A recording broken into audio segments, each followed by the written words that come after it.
Adams is speaking out on the chokehold death of Jordan Neely. All right, in a live stream speech, the mayor called for more resources to help those suffering from mental illness, saying Neely did not deserve to die. Fox 5's Arthur Chien is live in Soho with more on the mayor's response. Arthur. Natasha, Steve, the mayor is saying bad policy, not policing, is what killed Jordan Neely, saying the 30-year-old on multiple occasions was offered services by multiple city agencies as well as community-based organizations and providers. But the mayor says in the end, nobody could force Jordan Neely to accept the help he was being offered. Jordan Neely did not deserve to die. Mayor Eric Adams made his first in-depth public comments in a room without reporters and broadcast on a live stream. The crucial part of his message, that Neely's death is not about a lack of resources offered to the mentally ill, but a shortcoming in policy that doesn't address what to do when someone on the edge does not recognize they're a danger to others and to themselves. There were many people who tried to help Jordan get the support he needed.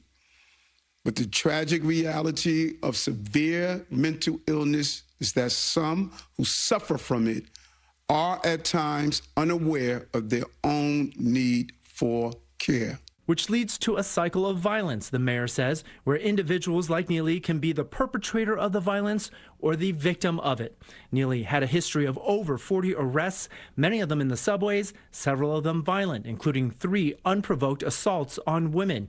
But it was Neely who ended up dead after exhibiting signs of a mental breakdown, screaming at passengers on board an F train last Monday afternoon. That's when U.S. Marine veteran identified as Daniel Penny put Neely in a chokehold, his lawyer says, to protect himself as much as his fellow subway riders. Day and night, charged protests have boiled over.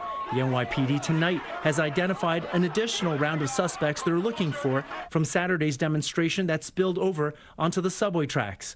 Critics say that police releasing Penny after Neely's death without charges just does not make sense. We do need an investigation. That investigation has to start with charges. Right. Period. By the way, there's still an investigation into Neely's death, and legal experts say in cases as complex and controversial as this one, DAs often will present it to a grand jury and let the people decide. That is our understanding of what is happening right now. We're live in Soho. Arthur Chien, Fox 5 News. Steve, Natasha, back to you guys.